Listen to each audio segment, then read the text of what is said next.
अब देखो आगे जो अब लिखा हुआ है हमारे पास हुआ कौन सी जीवों में लैंगिकता। जब इसको पढ़ते तो बताया जाता है कि समानता जीवों में लैंगिक जनन के दौरान, लैंगिक जनन यानी जब नर और मादा क्या होते हैं, अलग अलग होते हैं, तो दौरान दो विभिन्न समष्टियों, एक होता है व्यष्टियों, एक होता है समष्टियों। समष्टियों का मतलब होता है एक समुदाय के अंदर, एक कम्युनिटी के अंदर की जब बात कर रही है, समूह के अंदर की बात कर रहा है, तो विभिन्न समूहों के युग्मकों में युग्मन होता है, यानी समूह के अंदर अलग अलग रूप से अलग अलग प्रकार के नर मादा के अंदर जो होता है वो क्या होते हैं, वहां पे लैंगिक जनन जो होता है वहां पे देखने को मिलता है, और फिर उस युग्मक का मिलन होता है, उस जगह पे युग्मन होता है, हाँ दोनों का युग्मक का संलयन होता है। परंतु यह सदा के लिए सत्य तथ्य नहीं है। कभी कभी दो नर और मादा मौजूद है। नर और मादा क्या है, पुष्प के अंदर का अगर हम बात करते हैं तो एक पुष्प के अंदर उसका नर वाला भाग भी है और कौन सी है, मादा वाला भाग भी है। तो नर और मादा वाला भाग के अंदर क्या होता है कि एक होता है इसके अंदर मान लो स्त्री केसर और एक होता है पुंकेसर। पुंकेसर वही पुमाणु और स्त्री केसर। जब इसी का खुद से इन दोनों का निषेचन अपने में आ जाएगा तो हम उसको जो है वो कम्युनिटी के अंदर तो नहीं हुआ, वो समुदाय के अंदर तो नहीं हुआ। तो वही लिखा हुआ है कि यदि आप कक्षा 11 के उदाहरणों का थोड़ा सा याद करेंगे तो क्या स्वतः निषेचन की प्रक्रिया को पहचान सकते हैं।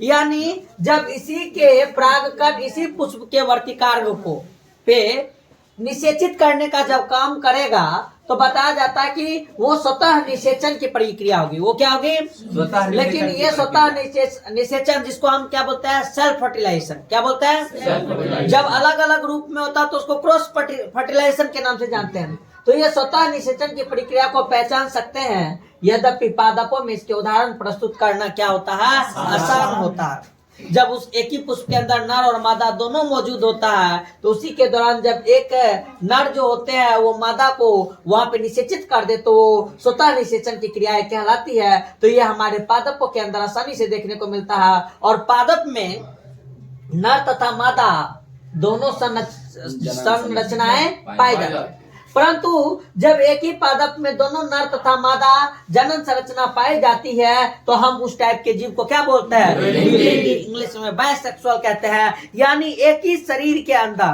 कौन सी दोनों सेक्स का मौजूद होना, दोनों सेक्स का नर और मादा जब एक ही के अंदर मौजूद रहेगा तो हम उसको क्या बोलेंगे, द्विलिंगी। लेकिन ये किसके अंदर बोलेंगे, पादप के अंदर। किसके अंदर, और चित्र 1.6 के अंदर 100 और यौम में दिखाया गया है। लेकिन जब भिन्न भिन्न पादपों के अंदर दोनों नर और मादा अलग रहेगा तो हम उसको क्या बोलेंगे, एक लिंगी, जो कि चित्र 1.6 के 2 के अंदर दिखाया गया है। जिस प्रकार से समझना बात को, थोड़ा सा यहाँ पर एक ही बात को अलग अलग रूप में व्यक्त करने का काम एनसीईआरटी किया है, और यही चीज बाद में जाके हमें तकलीफ देने का काम करेगा कि पादप के अंदर जब दोनों सेक्स जो है एक ही बॉडी के अंदर पाया गया तो हम उसे द्विलिंगी के नाम से जाने। किसके नाम से जाने, द्विलिंगी के नाम से जाने। लेकिन जब अगर वो जंतु के अंदर, किसके अंदर, जंतु के अंदर देखने को मिलेगा तो हम उसको उभयलिंगी बोलते हैं। क्या बोलते हैं, उभयलिंगी। क्या बोलते हैं, उभयलिंगी श्रेणी के नाम से जानते हैं। लिखा हुआ है कि द्विलिंगी अथवा इसके नाम से एकलिंगी के नाम से जानते हैं, लेकिन बहुत सी फंजाई जगत तथा पादपों में द्विलिंगी स्थिति को उल्लेखित करने के लिए हम एक वर्ड यूज करते हैं, उभय लिंगाश्रयी या समथैलेसी शब्द का भी प्रयोग इसके लिए करते हैं।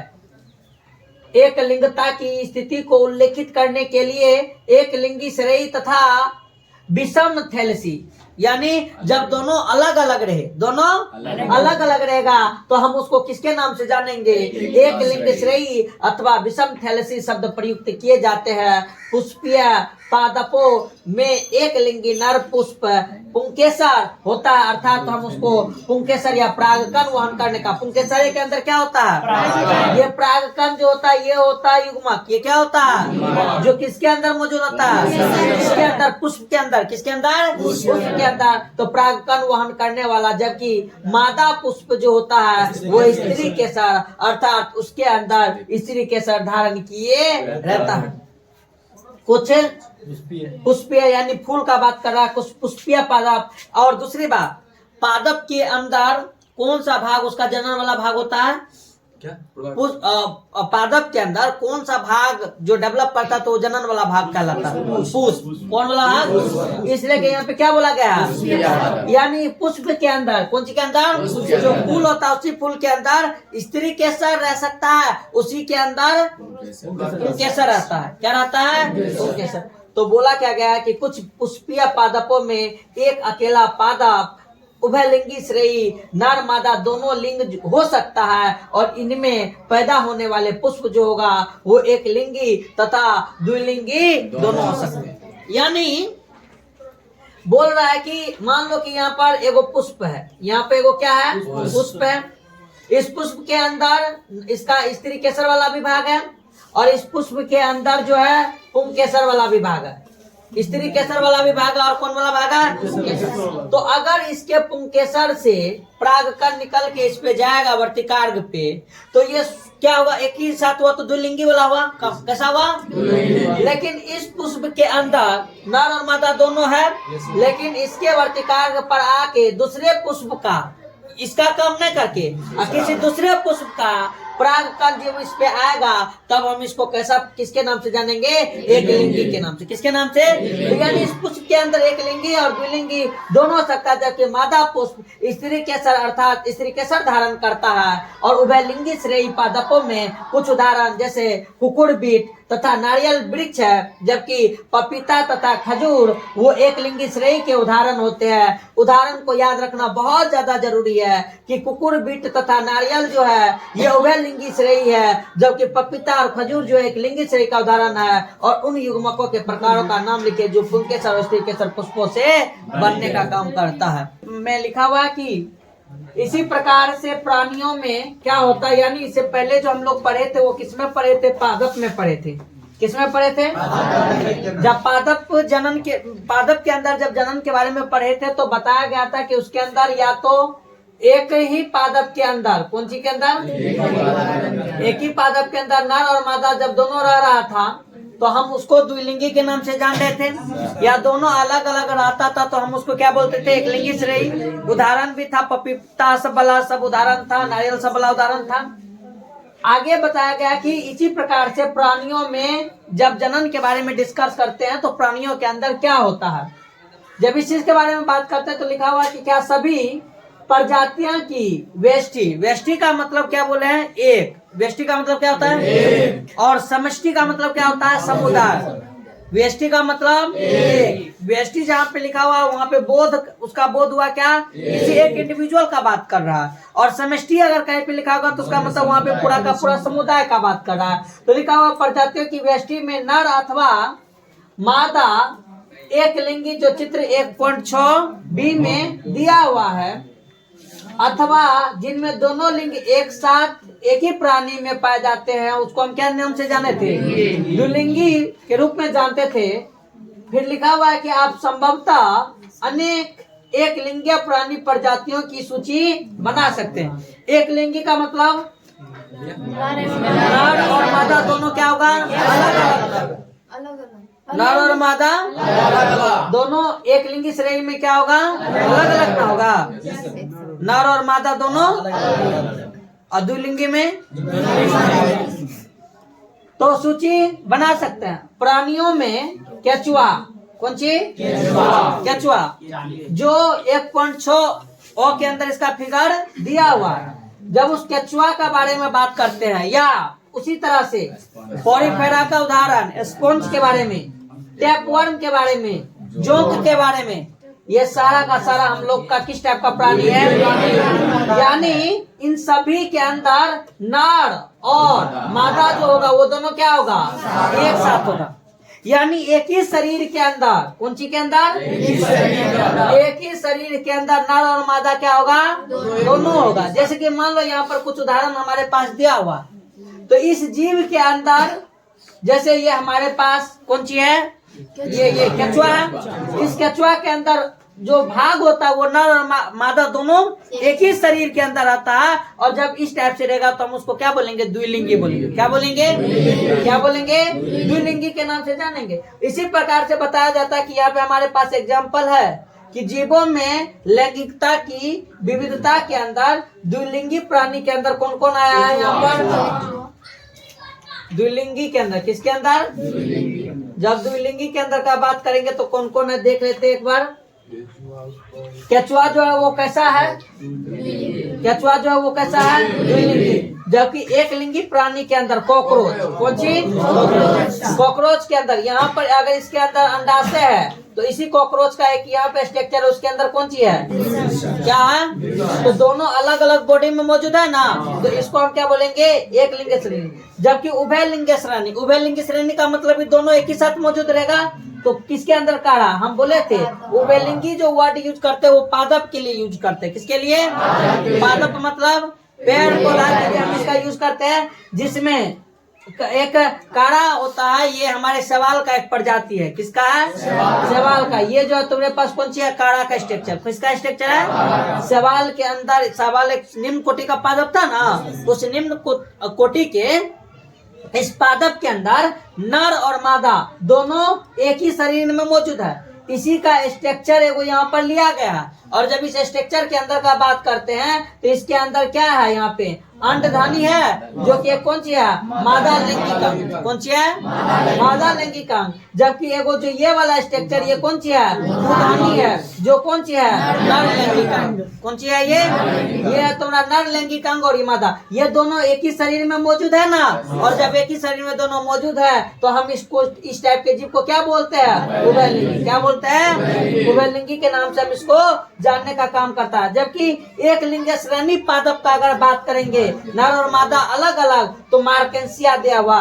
ये जो तुम्हारा एग्जांपल है ये किसका है? मार्केंसिया का। किसका एग्जांपल है ये? मार्केंसिया का एग्जांपल है। और इस मार्केंसिया के अंदर का अगर बात करते हैं तो बताए थे जब इसको पढ़ाए थे कि इसके अंदर स्त्री जो होती है वो सुंदर सी दिखती है, जबकि है यहाँ पर आइजोट से दिखाई देता था। कौन सी दिखाई देता था? और ये इसके अंदर जनन वाला भाग जिसको हम स्त्री धनीधर कहते हैं, और उधानीधर जो था वो भी अलग था। यानी नर का शरीर अलग और मादा का शरीर अलग। दोनों जो होते हैं दोनों के अंदर जो है लिंग जो है वो सेपरेट है। और इस तरह से हम इसको किस टाइप के पादप के नाम से जानते हैं? एक लिंग श्रेणी। और ये पादप हम बताए थे कि एडवांस पादप है। कौन सा है? ब्रायोफाइटा के अंदर आता था। किसके अंतर्गत आता था? ब्रायोफाइटा के अंदर ये आता था। उसी प्रकार से द्विलिंगी पुष्प है शकरकंद का। किसका है? जिसके अंदर पुंकेसर और अंडा दोनों एक ही शरीर के अंदर है कि नहीं है? दोनों एक ही शरीर के अंदर है। और इस टाइप के शरीर को हम क्या बोलते हैं? द्विलिंगी पुष्प। क्या बोलते हैं? तो इस तरह से हमारे पास जो कुछ जीव है वो जीव द्विलिंगी है, और कुछ जीव जो होता है वो हमारे पास क्या होते हैं? एक लिंगी से नहीं है। ठीक। कोशिका का विभाजन कैसा होता है? हम लिंग के बेसिस पे एक लिंगी क्या होता है, उभयलिंगी क्या होता है, या द्विलिंगी क्या होता है, ये सारे जानकारी ले चुके हैं। आगे जब इसके अंदर आगे बढ़ते हैं तो लिखा हुआ है कि उस के अंदर युग्मक का संरचना किस प्रकार से होता है, या युग्मक का संरचना के दौरान कोशिका विभाजन कैसे होता है। सबसे पहले बात, अगर जब हम युग्मक का बात करते हो तो ये वही युग्मक है जो एक कोशिका के तौर पे जाना जाता है, और इस युग्मक के कारण ही नए संतति का क्या हो पाता है? उत्पत्ति हो पाता है, निर्माण होता है। तो जब इस युग्मक के संरचना के दौरान कोशिका विभाजन के बारे में बात करते तो लिखा हुआ है कि विषम युग्मकी। विषम युग्मकी का मतलब दोनों युग्मक अलग अलग था। एक युग्मक का साइज बड़ा था, एक युग्मक का साइज छोटा था, अंतर दोनों के अंदर था। तो सभी विषम युग्मकी प्रजातियों में युग्मक प्रायः दो प्रकार के होते हैं, एक नर तो दूसरा मादा के रूप में जाने जाते हैं। युग्मक जो होते हैं वो क्या होते हैं? अवलित होते हैं, जिसको इंग्लिश में हैप्लॉइड बोलते हैं। अगुणित का मतलब हम बताए थे कि मान लो हमारे शरीर के अंदर क्रोमोसोम का नंबर कितना है, 46 है। तो ये 46 यानी इसके अंदर 2 सेट ऑफ क्रोमोसोम होते हैं, यानी 2 अलग अलग क्रोमोसोम का पेयर्स इसके अंदर होता है। लेकिन जब इसी को हम क्या कर देते हैं, 23 में बांट देते हैं, तो कहते हैं कि ये अब जो है वो कैसा हो गया, अगुणित हो गया। लेकिन ये जो था ये कैसा था, ये द्विगुणित था। ये कैसा था, ये द्विगुणित था।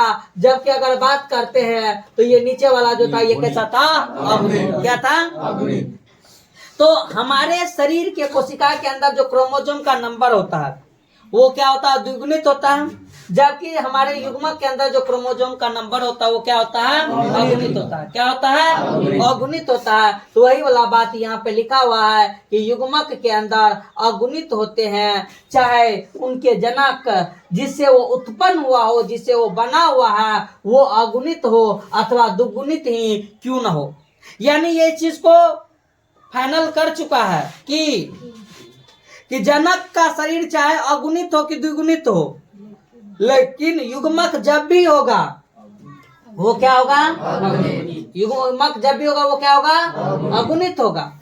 और बताया जाता है कि एक गुणित जनक सूत्री विभाजन समसूत्रण के द्वारा युग्मक उत्पन्न करते हैं। यानी ये क्या कहना चाह रहे हैं कि अगर पेरेंट्स एक युग्मकी हो, यानी पेरेंट्स का शरीर एक गुणित हो, कौन सी हो, एक गुणित हो, पेरेंट्स का शरीर क्या हो, एक गुणित हो, तो इससे जो बच्चा जन्म लेगा, जैसे कहने का मतलब पहले से पेरेंट्स जनक के शरीर में क्रोमोसोम का नंबर पहले से अगुणित है। पहले से क्या है, अगुणित है। तो अगुणित है, यानी हम अपना लोग के केस में समझाते हैं कि मान लो 23 क्रोमोसोम है। क्या है ये, शरीर में मौजूद कितना है, 23। जनक का शरीर के अंदर क्रोमोसोम का संख्या 23। और अगर उससे क्या ले लेता है, संतति, कौन सी ले लेता है, क्या ले लेता है, अगर संतति ले लेता है उसी से जन्म, तो उस संतति के जन्म नहीं, उस संतति के लिए जो युग्मक बनेगा, उस संतति के लिए जो उस जनक से क्या बनेगा, लेकिन उस युग्मक के अंदर गुणसूत्र का संख्या कितना है, 23। तो जनक के शरीर में भी युग्मक में भी दोनों में बोलो समान है, समान है। लेकिन ये जो बना होगा तो वो किस विभाजन के द्वारा, समसूत्री। किसके द्वारा, ये जो बना होगा वो किसके द्वारा बना होगा, समसूत्री के द्वारा। ये विभाजन जो होगा ये क्या कहलाएगा, समसूत्री कहलाएगा। अगर जनक के शरीर के अंदर क्रोमोसोम की संख्या कितनी आती है, कितना आती है, 40। और जब इससे इस जनक का युग्मक बन रहा होता और युग्मक बन रहने के दौरान इसके अंदर कितना कितना होता, कितना कितना होता, 23। तो इस 46 से ये बोलो क्या हुआ, आधा हुआ है ना। तो अब जो होगा यहाँ पर उसको हम क्या बोलेंगे, अर्धसूत्री। क्या बोलेंगे, क्या बोलेंगे, यानी जनक का शरीर जो था उसके अंदर क्रोमोसोम की संख्या जो थी वो द्विगुणित अवस्था में था। किस अवस्था में, द्विगुणित अवस्था में। लेकिन जब विभाजन हुआ, जब इस युग्मक का निर्माण हुआ, तो इस युग्मक के निर्माण के दौरान अब जो गुणसूत्र का संख्या है वो कितना है, 23 है। कितना है, 23। तो उसके अंदर जो विभाजन होगा वो क्या कहलाएगा, क्या कहलाएगा, क्या कहलाएगा, तो समसूत्री। यानी अगर पहले से जनक का शरीर ही कैसा होगा, एक गुणित जनक है, तो उसके अंदर जो सूत्री होगा युग्मक बनने के लिए वो क्या होगा, समसूत्री। क्या इसका अर्थ यह है कि जो जीव अगुणित होते हैं उनमें अर्धसूत्रण विभाजन कभी भी संपन्न नहीं होता? तो ये गलत बात है। लिखा हुआ है क्या कि इसका अर्थ यह है कि जो जीव अगुणित है, जीव पहले से अगुणित है तो उसमें अर्धसूत्रण विभाजन होगा नहीं। उसमें कौन सा विभाजन होगा, समसूत्रण विभाजन संपन्न होगा। और समसूत्रण विभाजन के दौरान युग्मक का क्या होगा, निर्माण होगा। लिखा हुआ है तो उस सवाल के जीवन चक्र के चार्ट को ध्यान से देखें जिसमें आपने कक्षा 11 के अंदर देखा था, ताकि आपको उपयुक्त उत्तर मिले। हम लोग क्लास 11th के अंदर एक पढ़े थे हैप्लॉन्टिक डिप्लॉन्टिक जीवन चक्र पढ़े थे। हैप्लॉन्टिक डिप्लॉन्टिक पूरा का पूरा हैप्लॉन्टिक डिप्लॉन्टिक बहुत कम देर का था, एगो जो था वो डिप्लॉन्टिक ज्यादा देर का था, हैप्लॉन्टिक कम था ना। वहां से ये चीज बोला कि और क्या हो जाएगा, स्पष्ट हो सकता है। खैर वो पढ़ चुके हैं, उसमें कोई दिक्कत नहीं है। जो 11th नहीं पढ़ा होगा वो समझ लेना कि पहले से पढ़े हुए हैं, पढ़ के ही आए। बहुत से जीव जिनका संबंध पढ़े थे वहाँ पे मोनेरा, मंजाई, सवाल, ब्रायोफाइटा। तो बहुत से जीव जिनका संबंध इस जगत से है, मोनेरा से, फंजाई से, सवाल से, ब्रायोफाइटा से है, वो कैसा उसका शरीर था? उसका शरीर ही कैसा था? क्या था? काय का मतलब शरीर, काय का मतलब उसका शरीर किस अवस्था में था? वो पादप का काय था ना, तो वो अगुणित था। और वे जीव जिसका संबंध किससे? जिम्नोस्पर्म, एंजियोस्पर्म या अधिकांशतः हम लोग जैसे उच्च कोटि के प्राणी जिसमें कौन आता है? उसका जो जनक्य शरीर होता है वो किस अवस्था में रहता है? यहाँ पर ये चीज दे दिया एनसीईआरटी वाला, और एनसीईआरटी वाला यहीं से क्या खेला खेलेगा कि इसके अंदर का कोई भी उदाहरण दे देगा, कोई भी उदाहरण बोल देगा, उसका शरीर बताइए किस अवस्था में होगा, अगुणित अवस्था में होगा कि द्विगुणित अवस्था में होगा। ठीक, वो तुमको उदाहरण देखे तो अब उसके अंदर जो उदाहरण है वो उदाहरण हमें याद रखना पड़ता है, जिसके लिए हम 11th के बुक को फिर से उल्टाएंगे। जबकि ट्रेडोफाइटा, जिम्नोस्पर्म, एंजियोस्पर्म के अंदर का उदाहरण दे देगा, बोलेगा इसका शरीर बताइए किस अवस्था में मौजूद होता है। तो ये चीज है। ठीक, आगे लिखा हुआ है कि यह स्पष्ट हो चुका है कि अर्धसूत्री विभाजन जो न्यूनकारी विभाजन है, कौन चीज? न्यूनकारी विभाजन है। और जहां शरीर का जो काई होता है वो किस अवस्था में रहता है? लेकिन उसके अंदर युग्मक जो बनता है वो किस अवस्था में? तो शरीर रहता है किस अवस्था में? लेकिन बनता है किस अवस्था में? उत्पन्न करता है द्विगुणित जीवों में अर्धसूत्री कोशिका विभाजन अर्धसूत्री विभाजन से होकर गुजरती है। यानी कहने का मतलब है कि अगर शरीर द्विगुणित है लेकिन उसका युग्मक का अगर बात करते हैं तो वो युग्मक जो होता है वो किस अवस्था से गुजरता है? अर्धसूत्री विभाजन से, जिसे हम किसके नाम से जानते हैं? न्यूनकारी विभाजन के नाम से भी जानते हैं। किसके नाम से जानते हैं? किसके नाम से जानते हैं? यानी युग्मक को बनने के लिए क्या शरीर का द्विगुणित रहना जरूरी है? नहीं, रह भी सकता है, नहीं भी रह सकता। हो सकता है कि जनक का शरीर जो है वो क्या है? एक गुणित है, और उस एक गुणित से यह क्वेश्चन ये भी हो सकता है, क्या युग्मक का निर्माण सिर्फ अर्धसूत्री विभाजन से होता है? युग्मक का निर्माण सिर्फ अर्धसूत्री विभाजन से होता है? नहीं, समसूत्री से भी होता है और अर्धसूत्री से भी होता है। जब शरीर जनक का एक गुणित है और फिर उसी से युग्मक का निर्माण होता है, तो उस एक गुणित शरीर से जब वो युग्मक बनता है तो कैसा विभाजन? समसूत्री विभाजन। शरीर अगर द्विगुणित है और फिर जो युग्मक बनता है तो युग्मक कैसा? लेकिन हाँ, ये हमेशा फिक्स है कि युग्मक चाहे जब भी हो वो एक सूत्री यानी अगुणित होगा। वो क्या होगा? क्या होगा वो? ये बात समझ में आया? इस चीज के बारे में यहाँ पे दिया हुआ है। अर्धसूत्री कोशिकाओं अर्धसूत्र विभाजन से होकर गुजरता। अर्धसूत्री विभाजन के अंत में गुणसूत्रों का केवल एक सेट प्रत्येक युग्मक में क्या हो जाती है? निर्मित होती है, यानी जाने का काम करता है। जैसे अगर हमारे शरीर का मान लो कि अगर बात कर रहे हैं कि मानव का ये शरीर है, मानव के शरीर के अंदर हम पढ़ेंगे बाद के चैप्टर में कि हमारे विरसन के अंदर जाओ, कौन सी के अंदर? विरसन के अंदर शुक्राणु का निर्माण होता है। तो उस विरसन के अंदर जो कोशिकाएं मौजूद पहले अवस्था में रहती है वो द्विगुणित अवस्था में रहती है, लेकिन उस विरसन के अंदर जब ये कोशिका विभाजन का काम होता है, जब युग्मक का निर्माण होता है, तो उस युग्मक के निर्माण के दौरान इस 46 गो क्रोमोजोम के नंबर से कैसे 23 गो क्रोमोजोम एक सेट में और 23 गो क्रोमोजोम दूसरे सेट में चला जाता है, और उसी कंडीशन को हम अर्धसूत्री विभाजन के नाम से जानते हैं। वो क्रिया वहां पे हमें देखने को मिलता है जहां पर युग्मक जो होते हैं वो एक सेट में आते हैं। तो मेरे पास एक सारणी दिया हुआ है, वो सारणी बड़ा काम का है, जिस सारणी के अंतर्गत हमें ये बात दिखाने का काम किया गया है कि किस प्रकार से किसके किसके अंदर क्रोमोजोम का जो सेट होता है वो जीव के अंदर द्विगुणित है, और फिर वो किस प्रकार से अगुणित के रूप में बदलता है। जैसे यहाँ पर बताया हुआ है कि अर्धसूत्रन क्रोमोजोमों में द्विगुणित 2n गुणसूत्रों की संख्या तथा कुछ जीवों में अगुणित n संख्या को रिक्त स्थानों पे दिया गया है, उसको तुमको भरना है।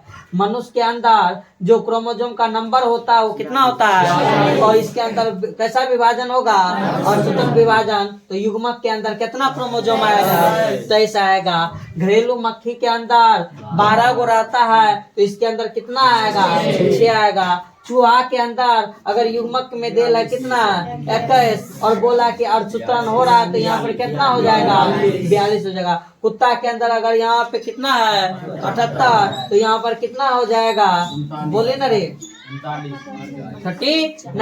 इस प्रकार से हमें यहाँ पर दिया हुआ है, और सबसे ज्यादा बताया जाता है कि 1260 कितना, यहाँ पर 1260 जो किसके अंदर है, ओफियोगोलोसम के अंदर। किसके अंदर है, ओफियोगोलोसम। कौन सी है, ओफियोगोलोसम के नाम से भी इसको हम जानते हैं। इसके अंदर 1260 जो होते हैं जनक के कोशिका के अंदर होता है, और युग्मक के अंदर जो आता है वो कितना आता है, 630। कितना आता है। तो इस प्रकार से इसको तुमको क्या करना है, भरना है। कहाँ थे, हाँ, कि सारणी 1.1 में ध्यान पूर्वक अध्ययन करे तथा जीवों के द्विगुणित एवं अगुणित गुण सूत्रों की संख्या को भरे।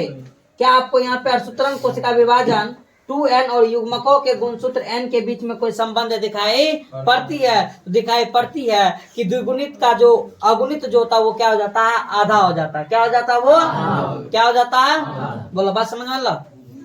चलो, अब अगला चीज है हमारे पास कौन सी, युग्मक का स्थानांतरण।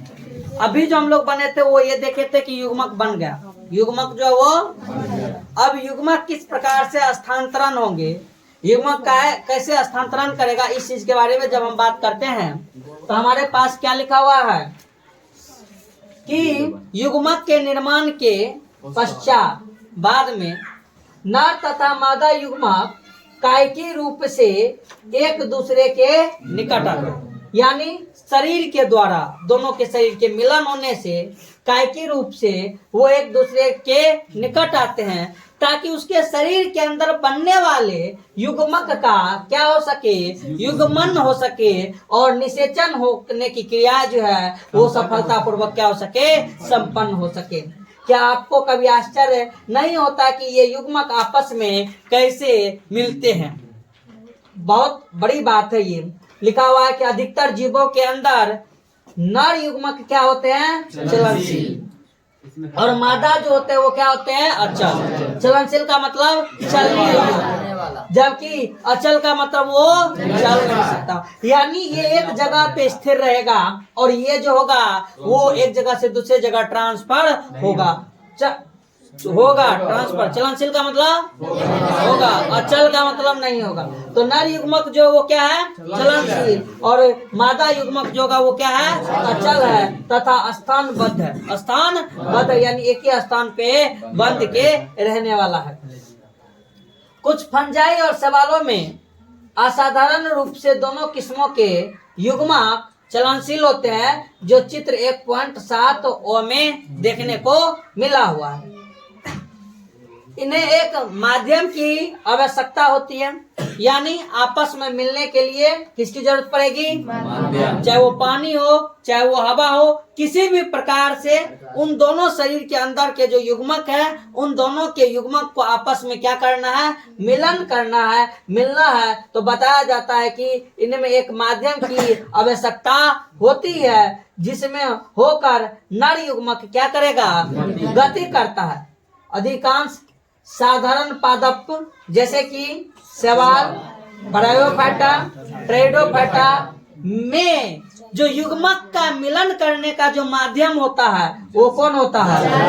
कौन होता है? जल। और ये सब पादप श्रेणी के अंतर्गत आते हैं। किसके अंतर्गत? निम्न कोटि के छोटे छोटे जो पादप पेड़ पौधा होते हैं वो सारे के सारे पेड़ पौधा, चाहे वो शैवाल का हो, चाहे वो ब्रायोफाइटा का हो, चाहे वो टेरिडोफाइटा का हो, वो सब के अंदर जो युग्मक का संलयन होता है वो किसके माध्यम के द्वारा? किसके द्वारा? क्योंकि ये सारे के सारे जल में ही पाए जाते हैं।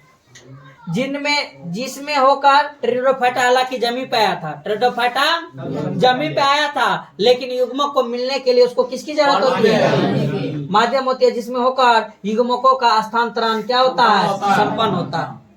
नर युग्मकों की एक बहुत बड़ी संख्या यद्यपि मादा युग्मक तक पहुंचने में असमर्थ होता है, तथापि परिवहन के दौरान नर युग्मकों की हानि को पूरा करने के लिए नर युग्मक मादा युग्मकों की तुलना में कई हजार गुना अधिक संख्या में क्या होती है? पैदा होती है।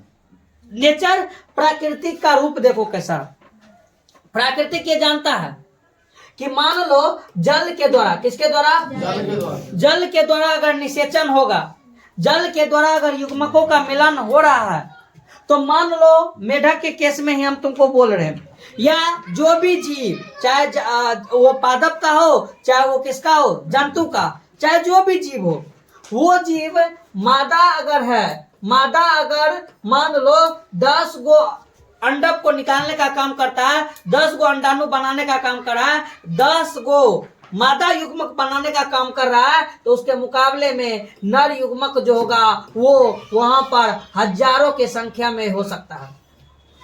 क्यों हजारों की संख्या में हो सकता है? तो बताया जाता है कि मान लो जल जरूरी है, जल जो है वो इस रूप में बह रहा है, इस रूप में क्या कर रहा है? करंट फ्लो कर रहा है। पानी के अंदर करंट फ्लो होता है ना, बह रहा है। मादा युग्मक यहाँ पर क्या किया? अपना अंडाणु को छोड़ा, यहाँ पर अपना युग्मक को छोड़ा, और यहाँ पर मान लो कोई इसी के आसपास रहेगा, इसका कौन सा युग्मक? नर युग्मक रहेगा। और यहाँ पर मान लो कि नर युग्मक है, यहाँ पर क्या है? नर युग्मक। अब नर युग्मक इस वाटर करंट के थ्रू बहुत सारा क्या हो जाएगा? पानी के साथ बह जाएगा, बहुत सारा पानी के साथ बहुत युग्मक का ऊपर का जो कवच होगा वो कवच जो है पानी के अंदर नष्ट हो जाएगा। पानी के अंदर हो सकता है कि किसी इसके बगल के अंदर किसी एक ऐसा प्रीडेटर्स आ जाता है, यानी शिकारी आ जाता है। कौन सी आ जाता है? जिसको ये बात पता है कि इस जगह पर मेढक जैसे टट्टर किया, तो उसको समझ में आ गया शिकारी को, ओ लगता है कि मेढक का प्रजनन काल आ गया है, यानी अब नर और मादा मेढक आके वहां पे अंडा देगा। शिकारी वो अंडा को खाना चाहता है, तो आके उसके पास आ गया। अब उसमें से मान लो वो अंडा दिया और शिकारी उस अंडा को क्या गया? खा गया। तो आपस में उस दोनों अंडा के बीच में बोलो संलयन हो पाएगा? नहीं हो पाएगा। इस कंडीशन के लिए ही बताया जाता है इस किसके अंदर? इस नर के सॉरी मादा के मुकाबले में, किसके मुकाबले में? मादा के मुकाबले में कई गुना ज्यादा यहाँ पे नर जो होता है अपना युग्मक देता है, ताकि कोई आंधी तूफान इधर उधर हायो बड़वा भी हो जाए ना, तो कम से कम 5-10 गो जरूर ये नर युग्मक बचे और ये मादा से क्या करे? जाके संलयन कर ले। इसलिए के बताया जाता है कि जीव इस दुनिया पर चाहे कोई भी क्यों ना हो, इस पृथ्वी पर जीव चाहे कोई भी क्यों ना हो, इतना आसानी से वो इस पृथ्वी पे जन्म नहीं लेता है, और तुमको जन्म मिलता है तुम उसको व्यर्थ गंवाता है। एक मेढक के अंदर भी उतना सारा युग्मक तैयार होता होगा, तो उसमें 5-10 गो मेढक जो होगा वो बचता होगा। सांप हजारों संख्या में अंडा को उत्पन्न करता है। जितने भी अंडा पर देने वाले जो जीव होते हैं वो कई गुना ज्यादा से ज्यादा अंडा निकालते हैं, लेकिन उसके बीच में भी कंपटीशन है कि जीवन किसको मिलेगा, जीवन किसको मिलेगा, और फिर वो अपना जीवन इस पृथ्वी पे जीता है। तुम लोग की तरह व्यर्थ नहीं कर देता है, इधर उधर छुट्टी मिल रहा है तो चल तनी को रंग लिया मना लिए। मादा युग्मक भी नष्ट होता है। मादा युग्मक भी उसके मुकाबले में उतना जरूर दे के रखता है, ताकि कम से कम कुछ ना कुछ तो बचे, कुछ ना कुछ। अगर बार-बार सब नष्ट हो जाएगा तो पृथ्वी पर से उसका नामो निशान हो जाएगा। तो इसलिए कि कुछ ना कुछ तो उसके अंदर क्या होता है, बचने का काम करता है। बोलो, बात समझ में आया? बोले ना रे। तो बताया जाता है कि उसके लिए जिसमें होकर युग्मकों का स्थानांतरण संपन्न होता है। नर युग्मकों की एक बहुत बड़ी संख्या यद्यपि मादा युग्मक तक पहुंचने में असमर्थ होते हैं, तथापि परिवहन के दौरान नर युग्मक की हानि को पूरा करने के लिए नर युग्मक मादा युग्मक के तुलना में कई हजार गुना अधिक संख्या में अपने उसको पैदा करने का काम करता है। आगे लिखा हुआ है कि बीजीय पादपों में परागकण, बीजीय पादप यानी जिसके अंदर बीज का निर्माण होता है, उस बीजीय पादप में परागकण नर युग्मक के वाहक के रूप में कार्य करते हैं। यानी परागकण जो होता है वो एक नर युग्मक उसी के अंदर रहता है, परागकण के अंदर हम बताए थे, पुष्प के अंदर। अब वहां पर भी देखो क्या है कि हमारे पास एक यहाँ पर मान लो पुष्प है, यहाँ पर एगो क्या है, हमारे पास यहाँ पर एगो पुष्प है। इस पुष्प के अंदर यहाँ पर क्या है, वर्तिकार्ग है। क्या है? और बगल के किसी पुष्प से परागकोश है, और इस परागकोश के अंदर क्या है, परागकण। क्या है? क्या है? परागकण। और इस परागकण का परागन की जब क्रिया होती है, कौन सी क्रिया? परागन की क्रिया। यानी यह परागकण जब उड़ के इस वर्तिकार्ग पे आएगा तो उस दौरान यह परागकण का सिर्फ एक संख्या वहां पर गतिशील नहीं करता है, बहुत सारे हजारों संख्या में ये परागकण जो है वो इस हवा के थ्रू या किसी भी वाहक के थ्रू इस वर्तिकार्ग के पास आना चाहता है, ताकि इसके पास क्या कर सके, वो निषेचन कर सके। क्या कर सके?